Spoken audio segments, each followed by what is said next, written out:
मेरे सभी साथियों को मेरा प्यार भरा नमस्कार। और आज की वीडियो में हम लोग डिस्कस करेंगे जॉन गॉल्सवर्दी पर आधारित प्रीवियस ईयर में आए हुए जितनी भी हमारे एमसीक्यूज हैं, क्वेश्चंस हैं, उनको हम लोग डिस्कस करेंगे। ये सभी एमसीक्यूज किसी ना किसी एग्जाम में पूछे गए हैं। तो चलो हम लोग शुरुआत करते हैं। सबसे पहला क्वेश्चन दोस्तों है, यहां से देखिएगा कि विच ऑफ प्ले यानी कि which of play of John Galsworthy का कौन सा नाटक मेड विस्टन चर्चिल अबोलिश कर देते हैं, समाप्त कर देते हैं सॉलिटरी कन्फाइनमेंट को इन प्रिजन, जेलों में। मतलब ये हुआ दोस्तों, जॉन गॉल्सवर्दी के किस नाटक के कारण विस्टन चर्चिल ने जेलों में एकांत कारावास को समाप्त कर दिया। तो ऐसा कौन सा नाटक देखा था विस्टन चर्चिल ने? तो वो जस्टिस को देख करके ये इतना प्रभावित हुए कि इन्होंने जेलों की सॉलिटरी कन्फाइनमेंट, एकांत कारावास को समाप्त कर दिया। ठीक है, और ये हमारा पॉलिटेक्निक जो लेक्चरशिप का एग्जाम हुआ था 2021 में, उसमें ये पूछा गया है। जरा इसको थोड़ा सा डिटेल पढ़ लीजिएगा।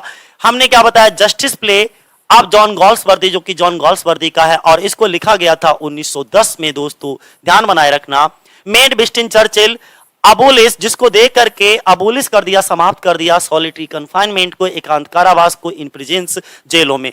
जस्टिस इंपैक्ट करता है and moved a lot of people including Winston Churchill. अगर हम बात करें कि जॉन गॉल्सवर्दी के जस्टिस नाटक ने विस्टन चर्चिल को जेलों में एकांत कारावास को समाप्त करने के लिए प्रेरित किया।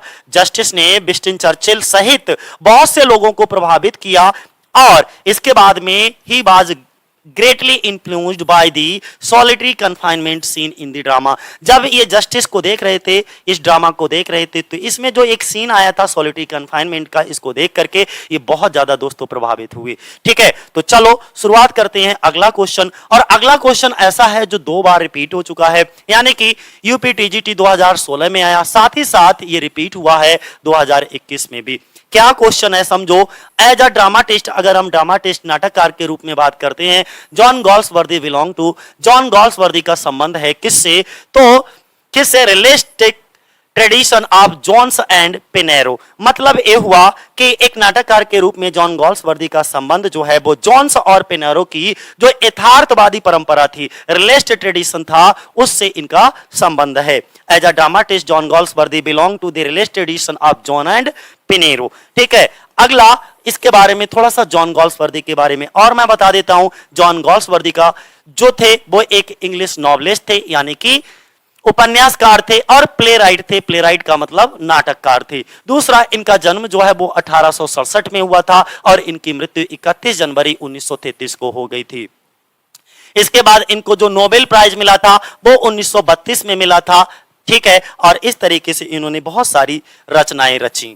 ठीक है, नेक्स्ट अगर हम बात करें, यहां पर देख सकते हो कि अगर हम बात करें दी मैन ऑफ प्रॉपर्टी, जो कि फोरसाइट सागा का एक पार्ट है, नॉवेल है, पहला नॉवेल है, जो कि 1906 में आया। इसके बाद सिल्वर बॉक्स भी 1906 में आया, जो कि इनका क्या था? प्ले था।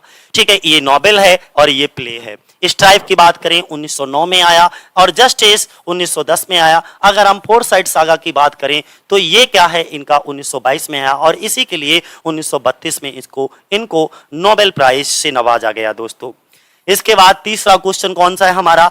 तीसरा question, which of the following work, इनमें से कौन सा work is a novelty written by John Galsworthy, जो जॉन गॉल्सवर्दी के द्वारा लिखा गया, इनमें कौन सा नॉवेलिटी है? अगर नॉवेलिटी की बात करें तो जॉयसलिन है, लेकिन यहां पर स्पेलिंग मिस्टेक है, जोकोलिन कर दिया गया है, तो इसीलिए जॉयसलिन होना चाहिए था, जॉयसलिन।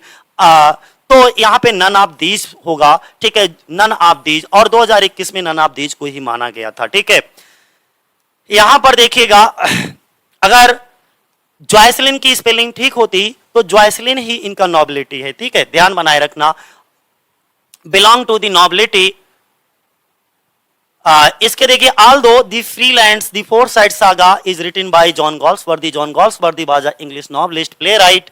इन्होंने नोबेल प्राइज जीता था लिटरेचर के लिए, 1932 में मिला था। इनके कुछ नोटेबल वर्क भी हैं जिनको आप यहां से पढ़ लीजिएगा। ऊपर भी बताया जा चुका है फोरसाइट सागा, जो कि 1906 से 1921 के बीच में लिखा गया था और 22 में ये कलेक्शन आया था, जिसमें 3 नॉवेल्स थे और 2 इंटरल्यूड थे। The man of property 1906, the silver box, ठीक है, 1906, जस्टिस 1910, स्ट्राइप 1909, ये इनके कुछ इंपॉर्टेंट वर्क हैं। इसके बाद नेक्स्ट देखो, फिर से यूपी टीजीटी के 2021 में पूछा गया है, यूपी टीजीटी के 2021 में कि फाल्डर, अब यहाँ पे कैरेक्टर पूछ लिया है कि ये जो फाल्डर नाम का कैरेक्टर है वो in which of the following plays by Galsworthy के कौन से प्लेज का कैरेक्टर है ये। तो फाल्डर की अगर हम बात करें तो ये किस में दिखाया जाता है, फाल्डर देखो फाल्डर जो है वो किस में दिखाया जाता है, आप लोग बहुत ही इंपॉर्टेंट है ये, तो देख लीजिएगा, ये अभी अभी हमने आपको बताया था कि फाल्डर जो है वो जस्टिस में दिखाया जाता है, किसमें, जस्टिस, जो कि 1910 में आया था दोस्तों। सिल्वर बॉक्स इनका 1906 में आया है और स्ट्राइप 1909 में आया है, ठीक है। यहां से देखिएगा फाल्डर जो कैरेक्टर है वो कहां का, जस्टिस प्ले का है, जो कि जॉन गाल्सवर्दी के द्वारा लिखा गया, जस्टिस 1910 में। और ये है क्या साथियों, एक प्रॉब्लम प्ले है। क्या है, एक प्रॉब्लम प्ले है। It is the central problem of the drama is one of concerned with the administration of the criminal law in England and for the matter of that in all modern civilized societies। मतलब ये हुआ, ये एक समस्याग्रस्त यानी कि problem play है और नाटक की जो केंद्रीय समस्या इंग्लैंड में जो आपराधिक कानून के प्रशासन से संबंधित है, ठीक है, इस मामले में सभी आधुनिक सभ्य समाजों को भी बताया गया। अब एक और कैरेक्टर पूछ लिया है कि जो कुक्सन नाम का कैरेक्टर है वो किस में है, तो कुक्सन भी किस में दिखाया जाता है, जस्टिस में ही दिखाया जाता है। कुक्सन भी किस में दिखाया जाता है, जस्टिस में। और ये भी देखो 2 बार का रिपीटेड क्वेश्चन है। कुक्सन के बारे में देखो, कुक्सन जो कैरेक्टर है वो कहां का है, जस्टिस का है। जस्टिस कब आया, 1910 में। एक पावरफुल सोशल ट्रेजेडी है और it is written by John Galsworthy, a strong satire on, इसमें सटायर किया गया, व्यंग किया गया इस प्ले में। और व्यंग किस चीज के ऊपर किया गया है, contemporary English system of law and judiciary, जो वहां का इंग्लिश सिस्टम है यानी कि ये समकालीन जो अंग्रेजी कानून और न्यायपालिका की जो प्रणाली है उस पर बहुत जोरदार व्यंग है। गाल्सवर्दी यानी कि अगर हम Galsworthy bring into light a glaring shortcoming and defects in the legal system of England, मतलब ये हुआ गाल्सवर्दी ने इंग्लैंड की जो कानूनी सिस्टम था, जो लॉ प्रणाली थी, लॉ सिस्टम था में बहुत ज्यादा सीरियस जो डिफेक्ट थे, गंभीर कमियां थी और उसके जो दोष थे कानून के उनको प्रकाश में लाए थे, ठीक है। अगला अगर हम बात करें, अगला जो कैरेक्टर है वो Jack Barthwick is the character in. Jack Barthwick किसका कैरेक्टर है, तो मैन ऑफ प्रॉपर्टी का कैरेक्टर है, जॉयसलिन का है, आइलैंड फारसीज का है या सिल्वर बॉक्स का है। तो दोस्तों ये किसका है, सिल्वर बॉक्स का, और यूपीटीजीटी 2021 में इसको भी पूछा जा चुका है। तो जैक बार्थविक किसका कैरेक्टर है, सिल्वर बॉक्स, और सिल्वर बॉक्स कब आया, 1906 में आया। 3 एक्ट कॉमेडी है ये, ध्यान बनाए रखना। It is the first play, और ये इनका सबसे पहला प्ले माना जाता है जॉन गाल्सवर्दी का। कैसा, सबसे पहला प्ले माना जाता है। The action of the first 2 acts take place the Easter Tuesday and the action of the third Easter Wednesday week. मतलब ये हुआ भाई कि पहले 2 जो इसके एक्शन है, फर्स्ट 2 एक्ट्स की अगर हम बात करें तो कार्रवाई ईस्टर मंगलवार को होती है और ईस्टर बुधवार सप्ताह की तीसरी कार्रवाई मानी जाती है। तो ये भी ध्यान बनाए रखना। 9 नंबर का क्वेश्चन है हमारा, 9 नंबर का, the Forsyte Saga, the Forsyte belong to, ये किससे बिलोंग करता है, और ये देखो 2 बार पूछा जा चुका है, यानी कि टिपिकल सिटी फैमिली से बिलोंग करता है। किससे, बी ऑप्शन हमारा सही होगा और यही आयोग द्वारा बार बार माना जा रहा है, टिपिकल सिटी फैमिली। चलो जरा इसको देखो, the Forsyte Saga, the Forsyte belong to a typical city family, ठीक है। दी फोर साइड सागा कब पब्लिश हुआ था, ठीक है, 1922 में। Is a series of 3 novels, ये 3 नॉवेल्स हैं, इसमें 2 इंटरल्यूड हैं और ये लगभग 1906 से लेकर के 1920 में इन 3 नॉवेल्स और 2 इंटरल्यूड्स को पब्लिश करवाया गया। फाइनली जो पूरा का पूरा फोर साइड क्रॉनिकल्स आया था तो वो पूरा कब आया था, 1922 में, और इसी के लिए जॉन गाल्सवर्दी को क्या दिया गया था, नोबेल प्राइज 1932 में दिया गया था, ठीक है। Which of the following work of John Galsworthy puts forward John Galsworthy's ideas on drama, मतलब ये हुआ कि जॉन गाल्सवर्दी की निम्नलिखित में से कौन सा ऐसा वर्क था, ऐसी कौन सी कृति नाटक पर यानी कि जॉन गाल्सवर्दी के विचारों को सामने रखती है। तो जॉन गाल्सवर्दी के विचारों को सामने रखने वाली जो प्ले था, इनका वर्क था, कृति थी, वो कौन सी थी, तो उसको आपको पता करना है। तो देखो जॉयसलिन नई आइलैंड फारसीज भी नहीं, द इन ऑफ ट्रैंक्विलिटी, किसकी बात करेंगे? सी, द इन ऑफ ट्रैंक्विलिटी, ये इनका क्या था और ये भी 2 बार पूछा जा चुका है। ठीक है, the in of tranquillity is a work, ये एक वर्क है ऑफ जॉन गॉल्सवर्दी का, put forward John Galsworthy ideas on drama. In of tranquillity is a collection of short stories, और ये क्या है? एक शॉर्ट स्टोरीज का कलेक्शन है, ये चीज आप ध्यान बनाए रखना। एसेज एंड अदर पीसेज, यानी कि short stories, essays and other pieces that was originally issued in 1912, और इन ऑफ ट्रैंक्विलिटी कब आया था? 1912 में। नेक्स्ट अगर हम बात करें, वही चीज है जो पहले ऊपर हम लोगों ने पढ़ा था कि which of the following work is a novelty written by John Galsworthy, इसमें भी सेम वही समस्या थी जोकलिन वाली। ठीक है, लेकिन उस समय 2016 में जोकलिन को ही माना गया था, बट यहां पर भी नन ऑफ द अबव दे रखा है, और ऑप्शन हमारा डी ही होगा, नन ऑफ द अबव, क्योंकि यहां पर भी स्पेलिंग मिस्टेक है। 2018 में 2016 में जोकलिन को ही माना गया है, ठीक है, लेकिन 2021 में सेम क्वेश्चन रिपीट हुआ और उसमें आयोग ने डी ऑप्शन को माना है, नन ऑफ दीज को। ठीक है, तो इस चीज को ध्यान बनाए रखना, या तो सही से स्पेलिंग चेक कर लेना, जॉयसलिन लिखा होगा, जॉयसलिन नहीं लिखा है तो आपको अब नन ऑफ दीज पर ही जाना है। Jocelyn is not any work of John Galsworthy, सीधी सी बात कहेगी, जॉयसलिन है, जोकलिन कोई वर्क नहीं है, इट इज जॉयसलिन। क्या है? जोकलिन की जगह पर जॉयसलिन है, ये सही शब्द है। ठीक है, आगे बसवर्थ, ये जॉन गॉल्सवर्दी का ये पहला नॉवेल है, published in a small edition in 1898 में। ठीक है, अंडर द सिडोनिम, और इनके उपनाम से, निक नाम से जो है इसको पब्लिश करवाया गया था। इनका निक नाम क्या? जॉन सेंट जॉन के नाम से। ठीक है, जॉन सेंट जॉन के नाम से। What kind of plays did Galsworthy write? John Galsworthy किस तरीके के नाटकों को लिखा करते थे यूपीटीजीटी 2016 में? तो ये हमेशा प्रॉब्लम प्लेज को लिखते हैं। कैसे? प्रॉब्लम प्लेज को दोस्तों।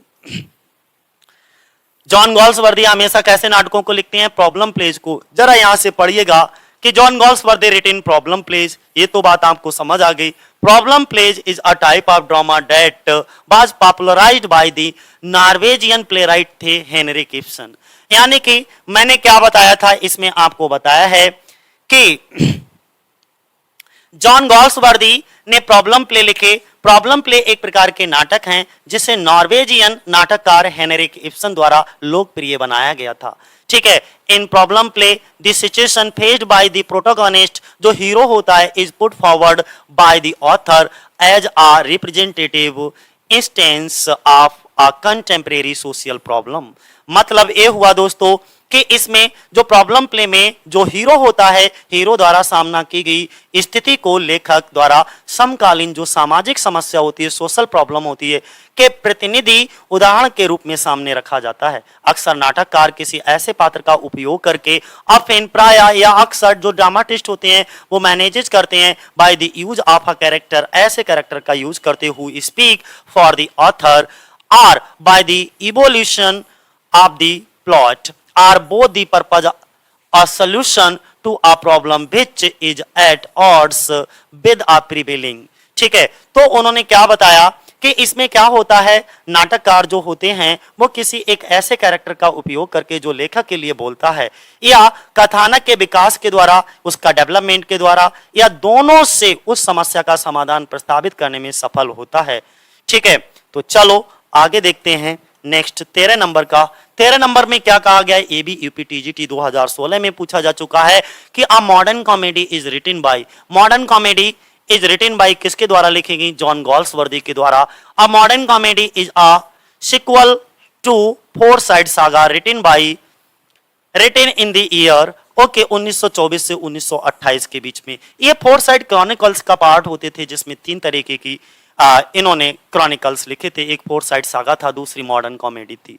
एंड पब्लिश्ड इन, और इसको पब्लिश कराया गया था 1929 में। A modern comedy comprises a novel, इसके मॉडर्न कॉमेडी के अंतर्गत कौन कौन से नॉवेल आते हैं? जैसे वाइट मंकी आता है, ठीक है, an interlude, a silent wooing, second novel की अगर हम बात करें दी सिल्वर स्पून, देखो इनका एक सिल्वर बॉक्स है जो कि क्या है, एक प्ले है, और सिल्वर स्पून क्या है, इनका एक नॉवेल है। सेकेंड इंटरलूड की बात करें तो पासरबाई है, और इनका थर्ड नॉवेल इसमें कौन सा है, स्वान सॉन्ग है। इस पर मैं एक सेपरेट वीडियो आपको बना भी चुका हूं, जिससे आपको कोई कंफ्यूजन ना हो, तो वो वीडियो भी एक बार जाकर के उसको देख लीजिएगा। सेवरल ऑफ गॉल्सवर्दीज अर्ली नॉवेल, जो जॉन गॉल्सवर्दी के प्रारंभिक नॉवेल थे, उनमें अनेक बार रिटेन लिखे गए अंडर द सिडोनिम, कौन से उपनाम से ये शुरुआत में अपने नॉवेल्स को लिखा करते, क्योंकि जॉन गॉल्सवर्दी शुरुआत में अपने नॉवेल्स को अपने खुद के नाम से पब्लिश नहीं कराते थे, बल्कि अपने उपनाम से पब्लिश कराते थे। वो उपनाम इनका क्या था, जॉन सेंट जॉन था। क्या था, जॉन सेंट जॉन, ध्यान बनाए रखना। नेक्स्ट अगर हम बात करते हैं 14 के बाद, देखो जरा इसके बारे में थोड़ा डिटेल पढ़ लीजिएगा। जॉन गॉल्सवर्दी का जन्म हुआ था 1867 में, मृत्यु हो गई 1933 में, नोबेल प्राइज मिला 1932 में, ऑर्डर ऑफ मेरिट इनको मिला था 1929 में। ठीक है, वाज एन इंग्लिश नॉवेलिस्ट, जो कि क्या थे, एक इंग्लिश नॉवेलिस्ट थे और प्ले राइट थे। Okay, in his early career, अगर हम अर्ली कैरियर की बात करें तो ही यूज्ड टू सिडोनिम, ये अपना पेन नेम यूज किया करते थे, और इनका पेन नेम क्या था, जॉन सेंट जॉन था। He use this name until the island Pharisees, और इस नाम को जॉन सेंट जॉन यानी कि अपने पेन नाम को इन्होंने तब तक यूज किया आइलैंड फारसीज यानी कि 1904 से पहले तक। जो 1904 में इनका आइलैंड फारसीज आया वो इनके खुद के नाम से ही पब्लिश हुआ, जॉन गॉल्सवर्दी के नाम से। Then he started publishing his own name, और इस वर्क से ही इन्होंने, जॉन गॉल्सवर्दी ने अपने खुद के नाम से वर्क को यानी कि अपनी रचनाओं को पब्लिश कराना शुरू कर दिया। First successful novel of John Galsworthy was, John Galsworthy का सबसे सक्सेसफुल नॉवेल कौन सा है, देखो पहला सक्सेसफुल नॉवेल पूछा जाए तो द मैन ऑफ प्रॉपर्टी लिखेगा, फर्स्ट प्ले पूछा जाए तो सिल्वर बॉक्स लिखेगा। ठीक है, तो कौन सा था, the man of property, A the man of property, जो कि 1906 में आया था। ठीक है, raised Galsworthy to the front rank of living novelist. In this successful work he created a new type of fiction, balancing as he set the virtue and vices of his hero Tom Forsyth against the vices and virtue of other member of the same family। मतलब ये हुआ कि अगर हम बात करें John Galsworthy का सबसे पहला सफल उपन्यास कौन सा था, तो man of property. Man of property जो कि 1906 में आया, ने जॉन गॉल्सवर्दी को उपन्यासों को अग्रिम पंक्ति में ले जाकर के खड़ा कर दिया, यानी कि एक अच्छी पहचान बना दी समाज में, ठीक है, सोसाइटी में। और इस सफल जो सक्सेसफुल वर्क था, इस सक्सेसफुल वर्क में उन्होंने अपने नायक जो हीरो था सोम फोरसाइट के गुणों और अवगुणों को उसी परिवार के अन्य सदस्यों के अवगुणों और सद्गुणों के विरुद्ध संतुलन द्वारा संतुलन करके एक नए प्रकार की कल्पना का सृजन किया। ठीक है, अगला अगर हम बात करें तो विच नॉवेल, कौन सा novel of Galsworthy is considered, माना जाता है to be his masterpiece. John Galsworthy का कौन सा नॉवेल जो है वो एक मास्टरपीस के रूप में माना जाता है, तो कौन सा novel, Indian summer of a foresight जो है वो उनका क्या माना जाता है, क्या माना जाता है, मास्टरपीस माना जाता है। अगर आपसे पूछा जाए जॉन गॉल्सवर्दी का मास्टरपीस किसे माना जाता है, तो आप तुरंत नाम लेंगे Indian summer of a foresight, जो कि क्या था, मास्टरपीस था इनका। और this is a series of 3 novels and 2 interlude, जो कि क्या, इसमें 3 नॉवेल्स और 2 इंटरल्यूड थे। ठीक है, जो कि फाइनली पब्लिश हुआ था 1922 में। ठीक है, कब, 1922 में। और इसी वर्क के लिए इनको क्या दिया गया था, नोबेल प्राइज दिया गया था 1932 में। अगला देखो, विच इज गॉल्सवर्दीज फर्स्ट प्ले, वही बात हम कह रहे थे कि पहला नॉवेल अलग है, पहला प्ले अलग है। अगर पहले नॉवेल की बात करें तो इंडियन समर, माफ करना, द मैन ऑफ प्रॉपर्टी। और अगर इसकी बात करें, पहले प्ले की बात करें, तो पहला प्ले इनका कौन सा है, सिल्वर बॉक्स है। कौन सा है, सिल्वर बॉक्स, ध्यान बनाए रखना। देखो जॉन गॉल्सवर्दीज का पहला प्ले कौन सा है, सिल्वर बॉक्स है, और इसमें 3 एक्ट की कॉमेडी है, 1906 में ये आई थी। सिल्वर बॉक्स में क्या होता है, theft of a prostitute's purse by a rich young man of a good family is placed beside the theft of a silver secret case from a rich man's father house by a poor devil with very different repercussions। मतलब ये हुआ भाई इसका कि अगर हम इसकी बात करें, जॉन गॉल्सवर्दी का पहला नाटक कौन सा? सिल्वर बॉक्स है, 1906 में। ये 3 एक्ट की कॉमेडी थी, 1906 में आई थी। सिल्वर बॉक्स में एक अमीर यानी कि अच्छे परिवार के युवक के द्वारा एक वैश्या के पर्स की चोरी को और गरीब द्वारा अमीर आदमी के पिता के घर से सिल्वर सीक्रेट बॉक्स था उसको चोरी के एक साथ रख करके देखा जाता है, ठीक है। और इसी में उसमें काम एक जैसा ही दोनों करते हैं, लेकिन इनकी सजा अलग अलग होती है, इसी को इसमें दर्शाया गया है। यानी कि अपराध दोनों एक जैसा ही करते हैं, जैक बार्थविक और जो सिल्वर बॉक्स सीक्रेट बॉक्स जो चुराया जाता है उसके द्वारा, लेकिन सजा सीक्रेट बॉक्स को चुराने वाले को ही होती है। बेन बाज, John Galsworthy awarded Nobel prize for literature. Literature के लिए जॉन गॉल्सवर्दी को नोबेल प्राइज कब मिला था? तो देखो ये वाला क्वेश्चन कितनी बार पूछा गया है, 1932 में। बी ऑप्शन ध्यान बनाए रखना। John Galsworthy won Nobel prize. John Galsworthy Nobel prize विजेता थे जो कि इनको 1932 में मिला था। He was elected as the first president of PEN international literary club. इनको पेन का इंटरनेशनल लिटरेरी क्लब था उनका प्रेसिडेंट भी बनाया गया। और कब बनाया गया? 1921 में। इसके बाद appointed to order of merit. इनको ऑर्डर ऑफ मेरिट भी दिया गया था, वो 1929 में दिया गया था, ठीक है। तो सारी चीजें ध्यान बनाए रखना भाई। नोबेल प्राइज 32 में जीता था। 21 में पेन अंतरराष्ट्रीय जो साहित्यिक क्लब के पहले अध्यक्ष के रूप में इनको चुना गया 1921 में। और 29 में इनको ऑर्डर ऑफ मेरिट दिया गया। इसके बाद अगर हम बात करें नेक्स्ट क्वेश्चन की,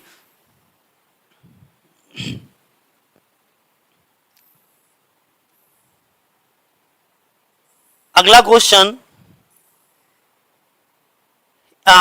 थोड़ा सा यहां से मिस हो गया है, मैं ऐसे ही ओरली कह देता हूं। इसमें क्या है, जॉन गॉल्सवर्दी के द्वारा एक डार्क फ्लावर करके वर्क पूछा गया था कि ये जो डार्क फ्लावर है वो क्या है। तो ये एक लव नॉवेल था, ये पूछा गया था ऑप्शन में। तो इसके ऑप्शन रह गए। डार्क फ्लावर इनका कब आया था? 1913 में आया और ये जॉन गॉल्सवर्दी के लिखा गया था, ठीक है। The story of one man's love affair. और ये क्या है? एक लव नॉवेल है। यही पूछा गया था कि ये क्या है, तो ये एक लव नॉवेल है। 20 की अगर बात करें, देखो 20 में तो which drama of John Galsworthy. John Galsworthy का कौन सा drama deals with the conflict between capitalist and labourers. यानी कि कैपिटलिस्ट और लेबरर्स के बीच में गॉल्सवर्दी का कौन सा नाटक जो है वो कैपिटलिस्ट का मतलब होता है पूंजीपति और मजदूरों के बीच में संघर्ष से संबंधित है। तो वो कौन सा नॉवेल है इनका? स्ट्राइप। और स्ट्राइप दोस्तों कब आया था? स्ट्राइप कब आया था? 1909 में। Stripe deals with the conflict between the capitalist and a labourer. Stripe में क्या होता है? स्ट्राइप में क्या होता है कि जो पूंजीपति होते हैं और जो मजदूर होते हैं उनके बीच में संघर्ष दिखाया जाता है, जिसमें अ लॉन्ग स्टैंडिंग स्ट्राइक होती है that has been going on at the Trenartha tin plate works. Company का नाम है ये टिनार्था टिन प्लेट वर्क्स, ठीक है। Seems to come inside by a settlement arrived at between labourers and the capitalist. अगला अगर हम बात करें तो 21 नंबर पे देखिएगा कि which of the following works is not one of Galsworthy's play. इनमें से कौन सा वर्क जो है वो जॉन गॉल्सवर्दी का प्ले नहीं है? तो जॉन गॉल्सवर्दी का प्ले नहीं है। तो देखो ध्यान बनाए रखिएगा, बड़ा अच्छा क्वेश्चन है ये। सिल्वर बॉक्स इनका क्या है? सिल्वर बॉक्स इनका प्ले है, नाटक है। स्ट्राइप भी नाटक है, जस्टिस भी। और ये जो सिल्वर स्पून है तो जॉन गॉल्सवर्दी का ही, लेकिन ये प्ले नहीं है, ये जॉन गॉल्सवर्दी का क्या है? नॉवेल है। क्या है? नॉवेल है, ठीक है। तो बी ऑप्शन हमारा क्या होगा? सही होगा। Silver spoon is a novel. ये क्या है? नॉवेल है जो कि जॉन गॉल्सवर्दी के द्वारा लिखा गया है। It is a fifth of 9 novels. उन्होंने जो 9 नॉवेल लिखे थे उनमें से 5वें नंबर का ये नॉवेल है इन द फोरसाइट क्रॉनिकल्स में। अगला नेक्स्ट 22 नंबर पे आपको फिल इन दी ब्लैंक्स भरना है। यहाँ पे कि क्या भरा जाएगा, बताना है। Is the main theme the most of Galsworthy's play. जो जॉन गॉल्सवर्दीज के प्ले हुआ करते थे उनकी मुख्य थीम क्या होती थी दोस्तों? अगर हम मुख्य थीम की बात करें तो social problem of his time. अपने समय की जो सामाजिक समस्याएं होती थी उन्हीं पर आधारित जॉन गॉल्सवर्दी जो है अपने प्लेज को लिखा करते थे। जरा पढ़ो। He had a great interest in law। इनका लॉ में भी खूब अच्छा इंटरेस्ट था, लेकिन कभी भी इन्होंने उसको अपना प्रोफेशन नहीं बनाया क्योंकि अपने इस लॉ वाले प्रोफेशन को ये बिल्कुल भी पसंद नहीं करते थे। Had all the lawyers impartiality and fairness, always thought living in cultured case, he was troubled by a social problem of the day. The inequalities and injustice of the social system which became the main theme of his writing. मतलब ये हुआ कि जो John Galsworthy थे उनकी ज्यादातर जो pledge हुआ करते थे वो सामाजिक समस्याओं, सामाजिक व्यवस्था की जो असमानताएं होती थी या जो अन्याय समाज में होते थे उनसे परेशान रहते थे और उनके लेख जो लिखते थे, जो वर्क लिखते थे, उसमें ये परेशानी उनकी ये दिक्कत झलकती थी, दिखती थी, यानी कि जो उनके लेखन का मुख्य विषय बन गया। कौन सा? Social problem of his times. अगला क्वेश्चन 23 नंबर पे देखो। 23 नंबर पे John Galsworthy style remarkable for, जो जॉन गॉल्सवर्दी की शैली है वो उल्लेखनीय है, रिमार्केबल है। किस लिए उल्लेखनीय है दोस्तों?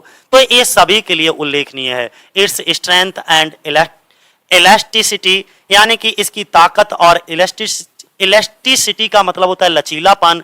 It's powerful SVEEP and brilliant illustration, मतलब ये हुआ इसकी शक्तिशाली स्वीप के लिए और शानदार इलस्ट्रेशन चित्रण करने के लिए। इस डीप साइकोलॉजिकल एनालिसिस, और इसका गहन मनोवैज्ञानिक विश्लेषण के लिए, यानी कि ऑल ऑफ दी अबव होगा। देखो इसके बारे में जरा समझो। He is a realist with a keen and accurate observation and handles his material with a restrained delicacy and impartiality, मतलब ये वह एक गहन और सटीक अवलोकन करने वाला रियलिस्ट था, यानी कि यथार्थवादी था। वह अपनी सामग्री में जो भी ये लिखा करते थे उसमें क्या दिखता था, क्या झलकता था? संयम झलकता था, विनम्रता झलकती थी, निष्पक्षता झलकती थी। ठीक है, उनका मुख्य आधार क्या होता था? His chief weapon is irony होती थी and his satire is kept well in hand, मतलब ये हुआ ये इनका मुख्य हथियार क्या था? व्यंग था। उनका व्यंग बखूबी संभाल कर रखा जाता। अगर हम बात करें नेक्स्ट की, तो उनके जो संवाद होते थे, उनके संवाद में स्वाभाविकता है कि, लेकिन वह गहरी भावनाओं को प्रतिबिंबित कर सकता है, रिफ्लेक्ट करता है। किसको? डीप फीलिंग को। अगला 24 नंबर पे अगर हम बात करते हैं तो which of the following does not belong to the Galsworthy three trilogies, जो जॉन गॉल्सवर्दी की 3 ट्रायोलॉजीज थी उसमें से कौन सा बिलोंग नहीं करता? तो देखिए ये दी फोर साइड सागा ये भी बिलोंग करता है, मॉडर्न कॉमेडी ये भी जो है गॉल्सवर्दी की 3 ट्रायोलॉजी लिखी थी। तो पहली तो थी फोर साइड सागा, दूसरी थी मॉडर्न कॉमेडी, तीसरी थी एंड ऑफ द चैप्टर। लेकिन ये फोर साइड सागा का हिस्सा है, ठीक है, ये पार्ट है ना कि उनकी ट्रायोलॉजी है। तो ट्रायोलॉजी का नाम ये 3 ही है, ये सिर्फ फोर साइड सागा का एक हिस्सा है, ठीक है, नॉवेल है। नेक्स्ट तो दी मैन ऑफ प्रॉपर्टी जो कि 1906 में बाद the first successful novel of four side saga. Four side saga 1922 में आया, मॉडर्न कॉमेडी 1929 में आई और with the end of chapter 1932 में। ये इनकी फेमस ट्रायोलॉजी सीरीज थी जिसको हम क्या कहेंगे? क्रॉनिकल, फोर साइड क्रॉनिकल्स के नाम से जानेंगे, ठीक है। और आज का आखिरी क्वेश्चन दोस्तों, इसके बाद बचे हुए 25 क्वेश्चन जो हैं वो हम अगली वीडियो में डिस्कस कर लेंगे। आज का आखिरी question, John Galsworthy was born in the year, John Galsworthy का जन्म कब हुआ था? तो सीधी सी बात है, सबको पता होगा 1867 में। जॉन गॉल्सवर्दी का जन्म 14 अगस्त 1867 को Kingston hill, Surrey in England में हुआ था। तो दोस्तों आज के लिए इतना ही। जय हिंद, जय भारत साथियों।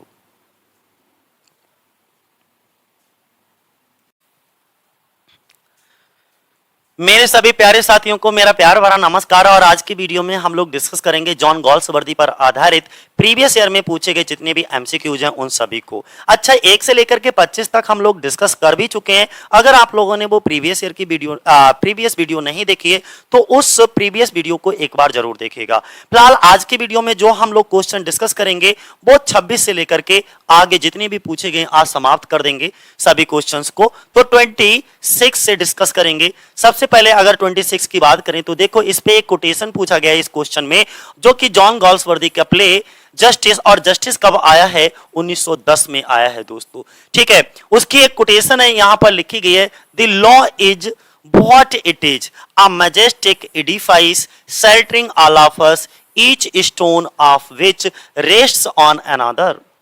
हैज बीन सेड बाई, और ये किसके द्वारा कहा गया है, ये कोटेशन किसके द्वारा बोली गई, आपको वो आंसर करना है। और ये टीजीटी के 2011 में पूछा जा चुका है। पहले क्वेश्चन को समझिएगा। गाल्सवर्दी का एक प्ले कौन सा है, जस्टिस है। और इसका मतलब क्या, law is what it is, यानी कि कानून वही है, एक क्या है, मैजेस्टिक एडिफाइस है, यानी कि एक राजसी इमारत होती है जो हम सभी को आश्रय देती है, शेल्टरिंग ऑल ऑफ अस, जो हम सभी को आश्रय प्रदान करती है। Each stone of which rest on another, यानी कि जिसका प्रत्येक पत्थर दूसरे पर, एक दूसरे पर टिका हुआ है।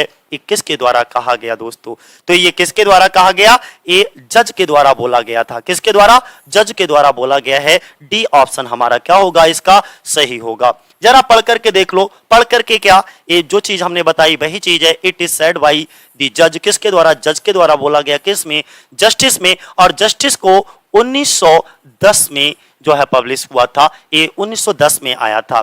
और उसी की ये कोटेशन है, the law is what it is, a majestic edifice sheltering all of us, each stone of which rest on another. तो आपको पता लग गया होगा। इसके बाद अगला क्वेश्चन देखो 27 नंबर पे क्या है कि इन विच ईयर, कौन सी साल, गाल्सवर्दी ने रिफ्यूज, मना कर दिया, the offer of a knighthood, knighthood का ऑफर लेने से किस साल मना कर दिया।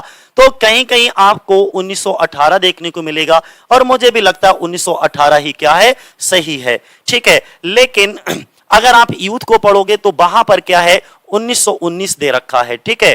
तो 1918 मुझे लगता है सही है। फिलहाल आप भी अपने स्तर से इसको चेक कर लीजिएगा कि कौन सी साल इन्होंने जो है नाइटहुड की उपाधि लेने से मना कर दी थी। जॉन गाल्सवर्दी का जन्म 14 अगस्त 1867 को और मृत्यु 31 जनवरी 1933 को हुई थी। 1932 में इनको नोबेल प्राइज मिला था फोरसाइट सागा के लिए। फोरसाइट सागा इनका 1922 में पब्लिश हुआ था, ठीक है। बाज an English novelist, John Galsworthy एक इंग्लिश नॉवलिस्ट हैं। इंग्लिश नॉवलिस्ट का मतलब यह है उपन्यासकार हैं, प्ले राइट एक नाटककार हैं। He was the winner of Nobel prize, और ये नोबेल प्राइज विजेता हैं। इनको नोबेल प्राइज जो दिया गया था वो कब दिया गया था, 1932 में। ही turn down a knighthood nominated by prime minister, इनको नाइटहुड की उपाधि दी गई थी एक प्राइम मिनिस्टर के द्वारा, और उन प्राइम मिनिस्टर का नाम था डेविड लॉयड जॉर्ज के द्वारा 1919 में। देखो यहाँ पे 1919 ही दे रहे हैं, जबकि मुझे लगता है 1918 थी, ठीक है। एक बार को आप चेकआउट कर लीजिएगा इसको, ठीक है, देख लीजिएगा अपने स्तर से। On the precept that the writers reward come simply from the writings itself, और उन्होंने ये कह करके इसको मना कर दिया था कि ये कह करके इसको ठुकरा दिया था कि लेखक का पुरस्कार केवल लिखने से मिलता है, ठीक है। अगला नेक्स्ट हम बात करेंगे 28 नंबर पे। अगर हम 28 नंबर पे बात करते हैं तो गाल्सवर्दीज प्ले, जो गाल्सवर्दी का प्ले स्ट्राइफ है वो डील करता है विद द सब्जेक्ट ऑफ, यानी कि ये किस सब्जेक्ट पर आधारित है। जॉन गाल्सवर्दी का स्ट्राइफ किस विषय से संबंधित है, तो ये किस विषय से संबंधित है, लेबर डिस्प्यूट इसमें दिखाया जाता है। क्या स्ट्राइफ में लेबर डिस्प्यूट दिखाया जाता है दोस्तों, ध्यान बनाए रखना, जिसमें कैपिटलिस्ट और लेबर क्लास के बीच में डिस्प्यूट होता है। किसके बीच में, कैपिटलिस्ट और जो है लेबर क्लास के बीच में। और ये टीजीटी के 2013 में पूछा जा चुका है। तो गाल्सवर्दी का कौन सा प्ले, स्ट्राइफ, और स्ट्राइफ कब आया है, 1909 में ये आया है, ठीक है। ये 3 एक्ट प्ले है, इनमें टोटल 3 एक्ट हैं, और ये डील करता है, इसका जो मेन सब्जेक्ट है, मेन थीम है, वो कॉन्फ्लिक्ट विरोध दिखाया जाता है between the capital and the labour class. जो कैपिटलिस्ट होते हैं, पूंजीपति होते हैं, और जो लेबर वर्क होता है, उसके बीच में यहाँ पे कॉन्फ्लिक्ट इस प्ले के अंदर दर्शाया गया है जॉन गाल्सवर्दी के द्वारा। अगला नेक्स्ट अगर हम बात करें, आपको एक सेंटेंस को क्या करना है, कंप्लीट करना है। एक सेंटेंस को दोस्तों क्या करना है, कंप्लीट करना है। उन्होंने कहा आइलैंड फारसीज, आइलैंड फारसीज कब आया था, 1904 में आया था। हैज बीन रिटन बाय, ये लिखा गया है, और ये किसके द्वारा लिखा गया है दोस्तों, जॉन गाल्सवर्दी के द्वारा लिखा गया। किसके द्वारा, जॉन गाल्सवर्दी का। यही इनका पहला वर्क है जो कि इनके खुद के नाम से पब्लिश हुआ था, ठीक है। इससे पहले जितने भी ये वर्क लिखा करते थे अपने पेन नाम से पब्लिश करवाया करते थे, जॉनसन जॉन के नाम से। आगे देखिएगा, इसके आंसर्स पे जाइएगा, आंसर्स पे जाइएगा। Island Pharisees has been written by, किसके द्वारा, जॉन गाल्सवर्दी के द्वारा लिखा गया, जो कि 1904 में आया। Under his own name, okay और ये इनके खुद के नाम से पब्लिश हुआ था इंस्टीड ऑफ के स्थान पर जॉनसन जॉन, क्योंकि इनसे पहले बार के अपने पेन नाम से पब्लिश करवाते थे जॉनसन जॉन के नाम से, तो इन्होंने 1904 में अपने पेन नेम को टाटा बाय बाय बोल दिया और खुद के नाम से अब वर्क पब्लिश करवाए जाने लगे थे। अगला क्वेश्चन देखो 30 नंबर पे आपको फिर से गैप फिल करना है और उन्होंने कहा गॉल्सवर्दी फेमस प्ले, गॉल्सवर्दी का एक प्रसिद्ध नाटक द सिल्वर बॉक्स, और ये सिल्वर बॉक्स कब आया था? 1906 में आया है। ये इनका पहला प्ले माना जाता है। डील्स विद, डील करता है, किससे डील करता है? इसमें अगर हम बात करें तो इन इक्वलिटी ऑफ जस्टिस को डील करता है। इसमें जो न्याय होता है वो इन इक्वलिटी होता है, यानी कि इसके अंदर जो चीज दिखाई जाती है न्याय की असमानता दिखाई जाती है। इन इक्वलिटी का मतलब होता है असमानता। जॉन गॉल्सवर्दी फेमस प्ले किसकी बात कर रहे हैं? सिल्वर बॉक्स की, जो कि 1906 में आया है। ये इनका पहला प्ले है और डील करता है इन इक्वलिटी ऑफ जस्टिस से, यानी कि न्याय की असमानता से ये डील करता है। अगला क्वेश्चन 31 नंबर पे फिर से आपको गैप फिल करना है। The title of the play justice, justice जो प्ले का टाइटल है ये कैसा है? तो एक आयरनिकल है। ये कैसा है? एक आयरनिकल है, ध्यान बनाए रखना। आयरनिकल वो होता है, ये प्ले का नाम तो जस्टिस है लेकिन इस प्ले को जब आप पढ़ोगे, स्टडी करोगे तो जस्टिस कहीं नजर नहीं आता, न्याय कहीं नहीं नजर आता, इसीलिए आयरनिकल है, विडंबनापूर्ण है। ठीक है, अगला अगर हम बात करते हैं नेक्स्ट, चलो इसके बारे में थोड़ा सा जान लो। उन्होंने क्या करा? जस्टिस जो है वो क्या है? एक क्राइम प्ले है, ये भी ध्यान बनाए रखना। गॉल्सवर्दी के द्वारा लिखा गया। कब लिखा गया? 1910 में दोस्तों इसको लिखा गया है। इसके बाद में as a campaign to improve conditions, ये एक कैंपेन चलाया गया था टू इंप्रूव, सुधारने के लिए, द कंडीशंस, स्थिति को, इन ब्रिटिश प्रिजन्स, जो ब्रिटिश की प्रिजन थी उसको, यानी कि जो ब्रिटिश जेलों की स्थितियों में सुधार के अभियान के रूप में लिखा गया था इसको। ठीक है, किसके रूप में लिखा गया था? ब्रिटिश जेलों की जो स्थिति थी उसमें सुधार के अभियान के रूप में, कैंपेन के रूप में इस प्ले को लिखा। ठीक है, नेक्स्ट अगर हम बात करें 32 नंबर पे, तो देखो इन विच ईयर, कौन सी साल बाद जस्टिस पब्लिश्ड, जस्टिस कौन सी साल पब्लिश हुआ था? तो 1910। डी ऑप्शन आपका सही होगा। जस्टिस गॉल्सवर्दी का एक प्ले है जो कि पब्लिश हुआ है, और कब पब्लिश हुआ है दोस्तों? 1910 में। इट एम्ड, इसका मुख्य उद्देश्य था to bring reform in the British system of justice, जो इसका जो मुख्य उद्देश्य था वो ब्रिटिश न्याय प्रणाली थी उसमें सुधार लाना था। ठीक है, यानी कि ब्रिटिश सिस्टम ऑफ जस्टिस में क्या रिफॉर्म लाना था? सुधार लाना था। ठीक है, अगला 33 नंबर पे एक बार देख लो दोस्तों। 33 नंबर पे अगर हम बात करें, कंप्लीट दी सेंटेंस करना है। इसमें क्या करना है कि जस्टिस, जो जस्टिस है इनका न्याय है, सोज प्रॉब्लम ऑफ, और किसके बीच प्रॉब्लम दिखाया जाता है? इसमें इंग्लिश लीगल सिस्टम जो होता है उसमें की प्रॉब्लम के ऊपर इसको लिखा गया है। किसमें? अंग्रेजी जो कानूनी प्रणाली होती है उसके ऊपर। ठीक है, जॉन गॉल्स, जरा पढ़ के देख लो एक बार, पूरा समझ आ जाएगा। जस्टिस गॉल्सवर्दी के द्वारा लिखा गया जिसमें प्रॉब्लम दिखाई जाती है ऑफ इंग्लिश लीगल सिस्टम। ये जो प्ले है जस्टिस उसको अडॉप्ट करता है a satirical tone in criticism the unfair practices of the judicial system। मतलब ये हुआ गॉल्सवर्दी के द्वारा लिखे जस्टिस अंग्रेजी कानूनी जो सिस्टम होता है, लॉ सिस्टम होता है, उसकी समस्याओं को दर्शाता है। जस्टिस में न्यायिक प्रणाली की अनुचित प्रथाओं की आलोचना करने के लिए ये व्यंग्यात्मक एक प्ले होता है। इसमें अनफेयर प्रैक्टिसेस यानी कि अनुचित प्रथाओं का जिक्र होता है कि जुडिशियल सिस्टम में किस तरीके से अनुचित प्रथाएं हैं उनको क्रिटिसाइज किया जाता है। ठीक है, एक सटायर होता है। अगला बात करें 34 पे, तो हु हैज रिटन, किसने लिखा? जॉयसलिन। देखो ये 2 बार 16 और 21 दोनों बार पूछा गया था, लेकिन दोनों बार ही जॉयसलिन की स्पेलिंग गलत थी, जोकलिन लिख दिया था। ठीक है, तो आप ध्यान बनाए रखना। अमंग दी फॉलोइंग राइटर्स, इनमें से जॉयसलिन जो है वो किसके द्वारा लिखा गया? तो जॉयसलिन जो है वो लिखा गया किसके द्वारा? जॉन गॉल्सवर्दी के द्वारा लिखा गया। जॉन गॉल्सवर्दी का निक नेम, पेन नेम क्या होता है? जॉनसन जॉन होता है। तो Jocelyn is a work John Galsworthy का रिटेन। अब कब लिखा गया? 1898 में इसको लिखा गया है अंडर द सीडियम यानी कि पेन नेम जॉनसन जॉन के नाम से।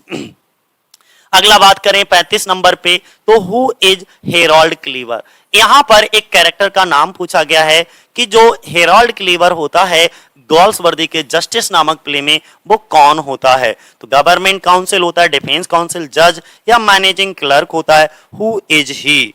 ठीक है, हमने क्या बताया? हु इज ही, वो कौन है भाई? सीधी सीधी बात बताना है आपको। ठीक है, तो कौन है ये ध्यान बनाए रखिएगा। ये एक गवर्नमेंट काउंसिल दिखाया जाता है। कौन दिखाया जाता है दोस्तों? गवर्नमेंट काउंसिल दिखाया जाता है, यानी कि एक सरकारी वकील दिखाया जाता है। कौन होता है? सरकारी वकील होता है। ये सरकारी वकील दिखाया जाता है जिसका नाम हेरोल्ड क्लीवर होता है और ये जस्टिस में दिखाया जाता है। एक बार जरा पढ़ो तो इसको आपको समझ आएगा। हेरोल्ड क्लीवर वो कौन होता है? एक गवर्नमेंट काउंसिल होता है गर्ल्स वर्दी के जस्टिस प्ले में। और जस्टिस कब आया? 1910 में। ये क्या है? एक क्राइम प्ले है और इसमें एक कैंपेन चलाया जाता है, यानी कि कैंपेन चलाया जाता है इंप्रूव करने के लिए, improve conditions in British prison. मेरे कहने का मतलब जो ब्रिटिश जेलों की स्थिति में सुधार लाने के लिए एक कैंपेन चलाया जाता है, एक अभियान चलाया जाता है। क्या चलाया जाता है? अभियान। अगला क्वेश्चन देखिए, उन्होंने कहा है नेक्स्ट क्वेश्चन में, जो ग्रैनविले बार्कर हैं, अगर हम बात करें ग्रैनविले बार्कर हैं, was are responsible for the introduction to the English stage of Galsworthy's following play except one. यहाँ पे उन्होंने कहा है ग्रैनविले बार्कर एक को छोड़कर गाल्सवर्दी के निम्नलिखित प्लेज को अंग्रेजी मंच से परिचित कराने के लिए जिम्मेदार थे। इनमें से कौन है?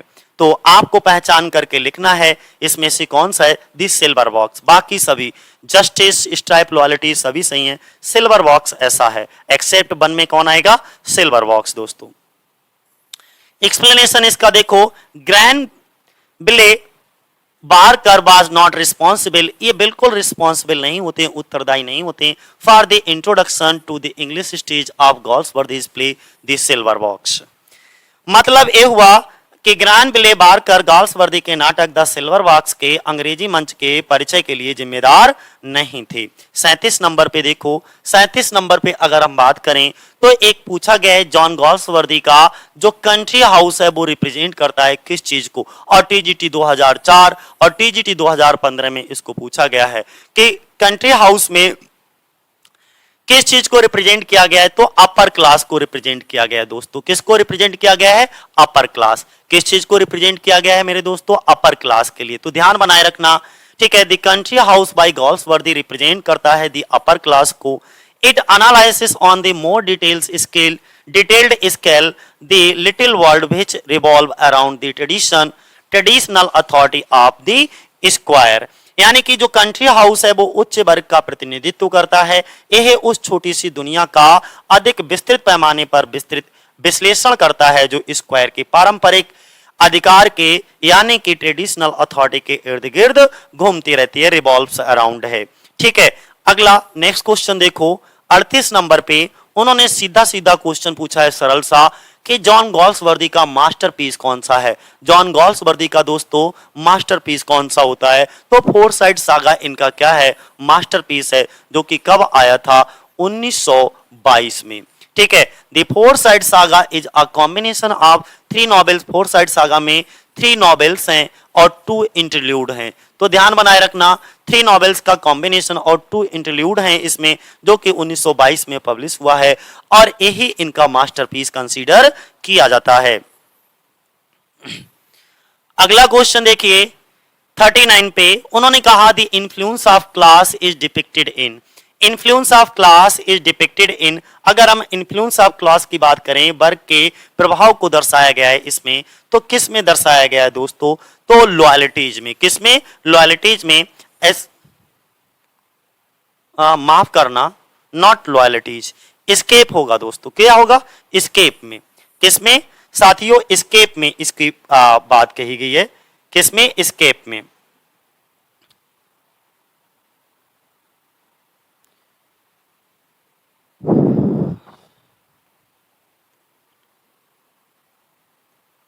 थोड़ा ऊपर कर लें।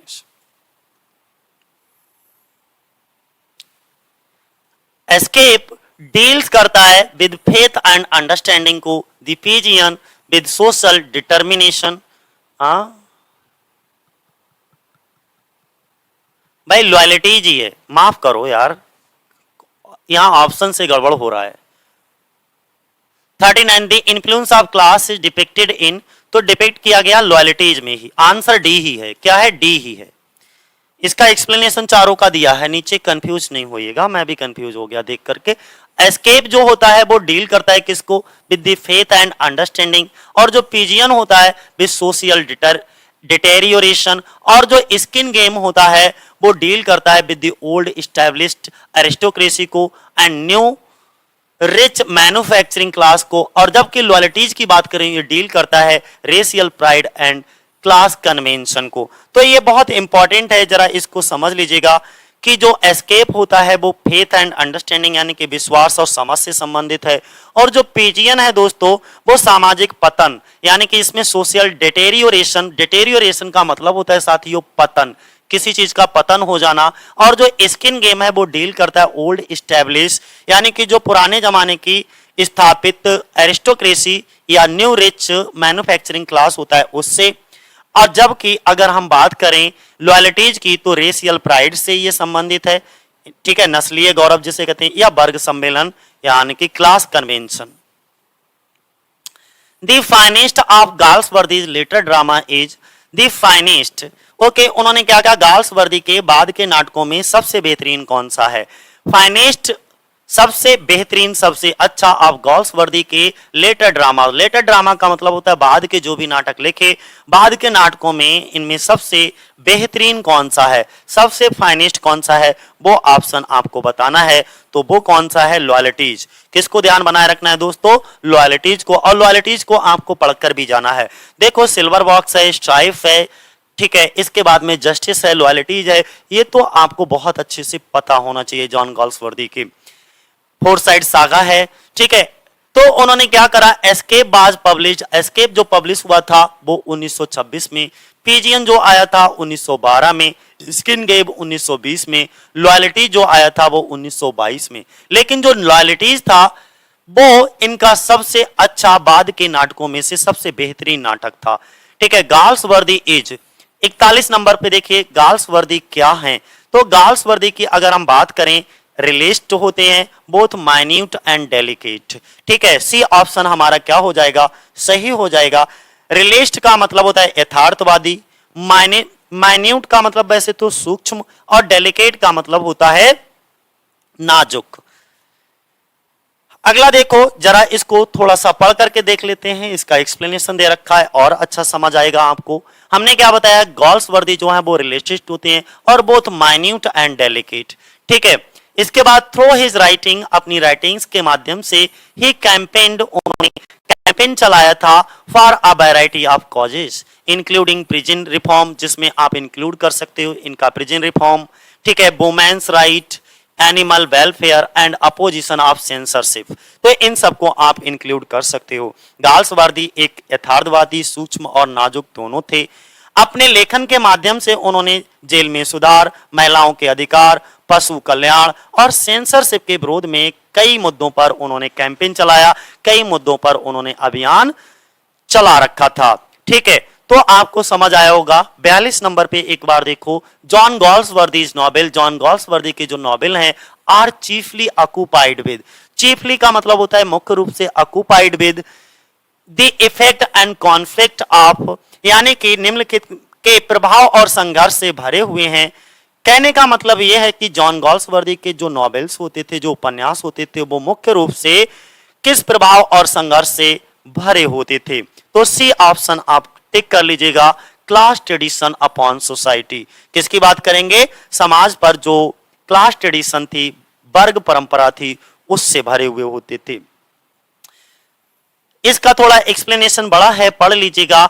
After tentative beginnings, the personality of Galsworthy shows itself the island farces, in which the two main directions of his work appeared: the mental passivity, the lethargy of heart, and all selfishness of a class, a nation, a tradition. This analysis to British society in the shortened perspective with a few figure and brief episodes. अगर हम आहिस्ता ही शुरुआत के बाद की बात करें तो गाल्सवर्दी का जो व्यक्तित्व था आइलैंड फारसीज में दिखाई देता है, जिसमें उनके काम की जो वर्क होते थे उसकी दो मुख्य दिशाएं सामने आई, एक मानसिक निष्क्रियता वाली, दूसरी हृदय की सुस्ती और एक वर्क, एक राष्ट्र एक परंपरा।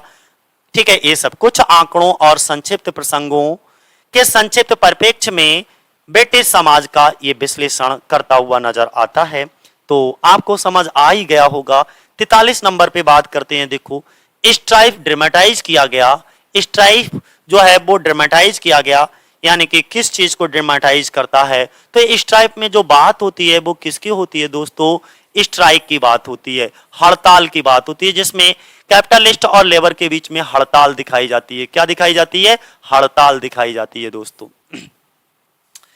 अगला हम बात करें नेक्स्ट, पढ़ के देखो जरा इसे। स्ट्राइप डील करता है विद द कॉन्फ्लिक्ट बिटवीन, इसमें जो विरोध दिखाया जाता है वो बीच में किसके बीच में?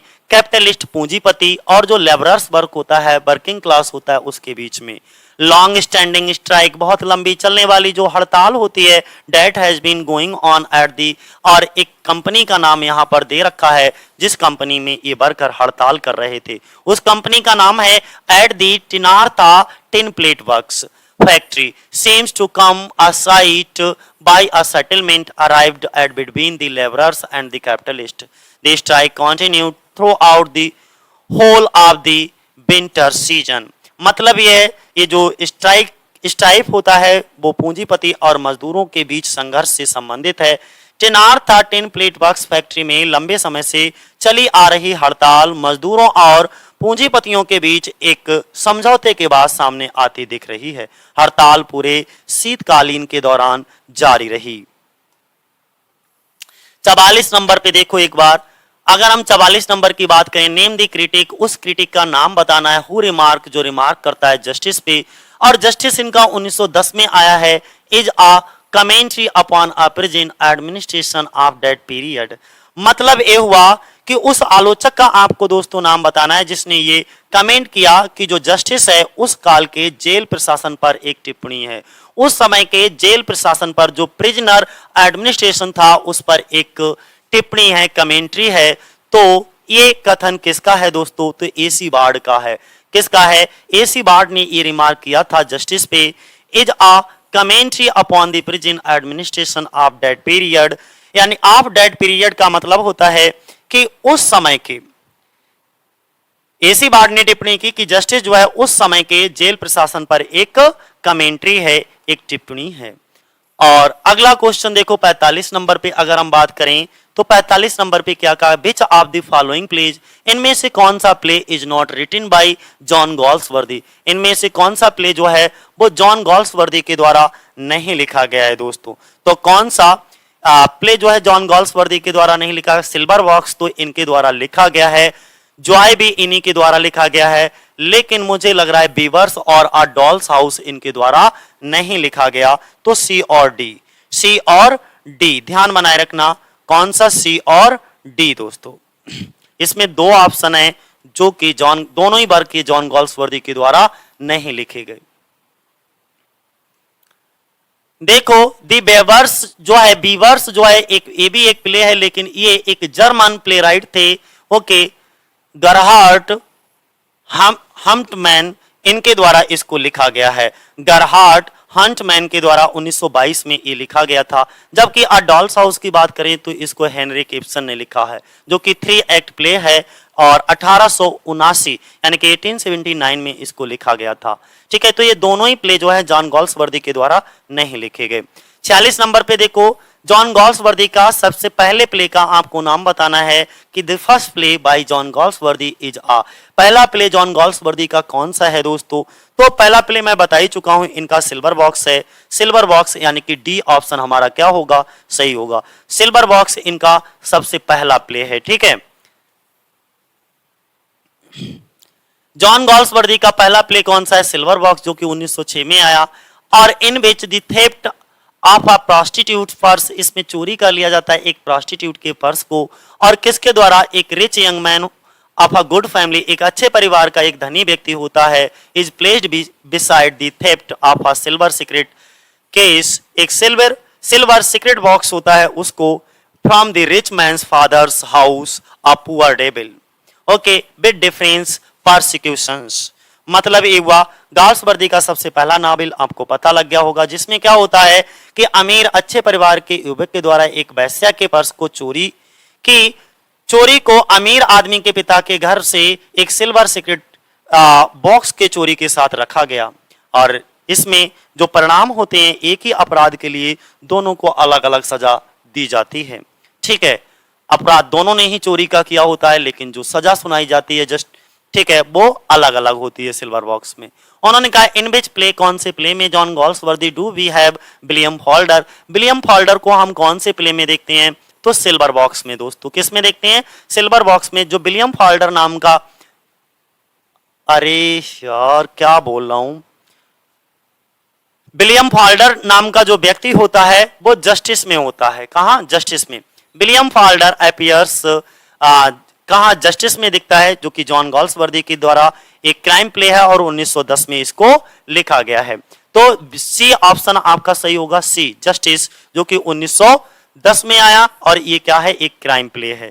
ठीक है, it is a part of a campaign to improve conditions in British prison. और इसमें विलियम फॉल्डर जो होता है वो कौन होता है, एक जूनियर क्लर्क दिखाया जाता है। दोस्तों कौन दिखाया जाता है, जूनियर क्लर्क दिखाया जाता है। और इसी प्ले में ब्रिटिश जेलों की स्थितियों में सुधार के लिए एक अभियान का ये प्ले क्या है, हिस्सा है। अगला देखो नेक्स्ट क्वेश्चन 47 के बाद 48 नंबर पे, John Galsworthy belong to, John Galsworthy belong to, ये 20th सेंचुरी के पोइट होते हैं। 20th सेंचुरी के दोस्तों ये पोइट होते हैं। तो कौन सा ऑप्शन हमारा सही होगा, सी ऑप्शन हमारा सही होगा। John Galsworthy belong to 20th century. It was a English novelist book, जो कि क्या है, एक English novelist play wright who won the Nobel prize in 1932। ठीक है, जिनको 1932 में नोबेल प्राइज से नवाजा गया था। 49 नंबर पे एक बार देख लो दोस्तों, 49 पे क्या कहा गया है, गॉल्सवर्दी की tragedies are called, John Galsworthy जो अपनी ट्रेजेडीज को लिखा करते थे वो ट्रेजेडीज इनकी क्या कहलाती थी, तो इनकी जो ट्रेजेडीज हुआ करती थी वो सोशल ट्रेजेडीज हुआ करती थी। कैसी, सोशल ट्रेजेडीज, यानी कि सी ऑप्शन हमारा सही होगा। गॉल्सवर्दी की जो ट्रेजेडीज आर कॉल्ड क्या कहलाती हैं, सोशल ट्रेजेडीज कहलाती हैं। Because his plays addressed the class system and social issues, two of the best known being strife 1909 की और द स्किन गेम 1920 की। मतलब ये हुआ भाई, सीधी सीधी बात यहां पर कह दी गई है। ठीक है, आप बस समझ लीजिएगा कि इनके नाटकों को सोशल ट्रेजेडीज क्यों कहा जाता था, इनकी ट्रेजेडीज को, क्योंकि उनके नाटक में वर्ग व्यवस्था और जो सामाजिक मुद्दों को संबोधित करते थे, ये ज्यादातर जो है क्लास सिस्टम और सोशल इश्यूज पर आधारित लिखा करते थे। ठीक है, इनमें से इनके सबसे दो प्रसिद्ध प्ले हैं, जिनमें स्किन गेम्स की बात करेंगे और स्ट्राइफ की बात करेंगे। ठीक है, 50 पे देखो John Galsworthy was the son of, John Galsworthy किसके बेटा दिखाए जाते हैं, तो एक लॉयर के। इनके पिता भी लॉयर थे। अच्छा, इन्होंने खुद भी लॉ में पढ़ाई कर रखी थी, लेकिन इन्होंने कभी भी अपने प्रोफेशन में इंटरेस्ट नहीं लिया। ठीक है, 1990 में ये 1890 में ये काल दी बार आगे देखो, जॉन गॉल्सवर्दी का जन्म कब हुआ था, 1867 में, मृत्यु 1933 में। बाद सन ऑफ लॉयर, ये लॉयर के पुत्र थे और इन्होंने खुद भी लॉ किया था। कहां से, ऑक्सफोर्ड यूनिवर्सिटी से, ध्यान बनाए रखना। और 51 पे एक बार देख लो, 51 की बात करें, जॉन गॉल्सवर्दी ने begin his literary career as, John Galsworthy ने अपने साहित्यिक कैरियर की शुरुआत कब से की, किस तरीके से की, जर्नलिस्ट, ड्रामाटिस्ट, नॉवलिस्ट, पोइट। तो ध्यान रखना इसमें सी ऑप्शन आपका सही होगा, as a novelist. John Galsworthy ने अपने करियर की शुरुआत एज अ नॉवलिस्ट की and short story writer from the four winds, जो कि 1897 में आई थी as the first short story collection. और फ्रॉम द फोर विंड्स इनका क्या था, फर्स्ट शॉर्ट स्टोरी कलेक्शन था एंड पब्लिश्ड वर्क। ठीक है, और इनका पहला पब्लिश्ड वर्क कौन सा था, जॉयसलिन था, जो कि 1898 में आया। हिज फर्स्ट पब्लिश्ड नॉवेल था। तो अगर आपसे पूछा जाए कि इनका पहला शॉर्ट स्टोरी कलेक्शन कौन सा था, तो आप नाम लोगे फ्रॉम द फोर विंड्स। और अगर आपसे ये पूछा जाए कि इनका पहला पब्लिश्ड नॉवेल कौन सा था, तो आप जॉयसलिन का नाम लोगे, जो कि 1898 में आया था। और नेक्स्ट देखो 52 नंबर पे द लिटिल मैन, किसकी बात की गई? The little man written by Galsworthy. जो लिटिल मैन है वो गॉल्सवर्दी के द्वारा लिखा गया। ये है क्या? तो ये एक वन एक्ट प्ले है। इन्होंने 6 शॉर्ट प्ले लिखे थे, इन्होंने 6 शॉर्ट प्लेज लिखे हैं और जिनको हम वन एक्ट प्ले भी बोलते हैं। ठीक है, लिटिल मैन जो कि 1921 में आया था, गॉल्सवर्दी के द्वारा लिखा गया, ये वन एक्ट प्ले है, इसीलिए इसे शॉर्ट प्ले कहोगे। ठीक है, और आज की वीडियो का सबसे लास्ट क्वेश्चन, ठीक है, और यहां पर गॉल्सवर्दी भी फिनिश होते हैं। Loyalties criss cross each other. देखो ये ध्यान बनाए रखिएगा, loyalties criss cross each other, यानी कि लॉयल्टी जो है वो एक दूसरे से क्रिस क्रॉस करती हैं, टकराती हैं। ये किस नाटक का डायलॉग है? ये कौन से प्ले का संवाद है? नाटक का डायलॉग है। तो पहले तो आप ये ध्यान बनाए रखना, ये लॉयल्टीज में कहा गया है। कहा क्या गया? लॉयल्टीज में, लॉयल्टीज में ध्यान बनाए रखना। और लॉयल्टीज कब आया था? 1922 में आया था। ठीक है, 1922 में। और ये किसके द्वारा लिखा गया है? ये प्ले बाई, तो किसके द्वारा? जॉन गॉल्सवर्दी के द्वारा इसको लिखा गया है। दोस्तों जरा इसको समझो। उन्होंने कहा this is a dialogue from John Galsworthy's play Loyalties. और लॉयल्टीज कब आया? 1922 में। It is the first play to deal honesty and openly with the problem of anti semitism of aristocratic societies. ये जॉन गॉल्सवर्दी के नाटक loyalties का एक dialogue है, ये तो तुमको बता ही चुका हूं। इसमें क्या होता है बेसिकली समझिएगा कि जो डील करता है honesty and openly with the problem of anti semitist and in aristocratic society. जो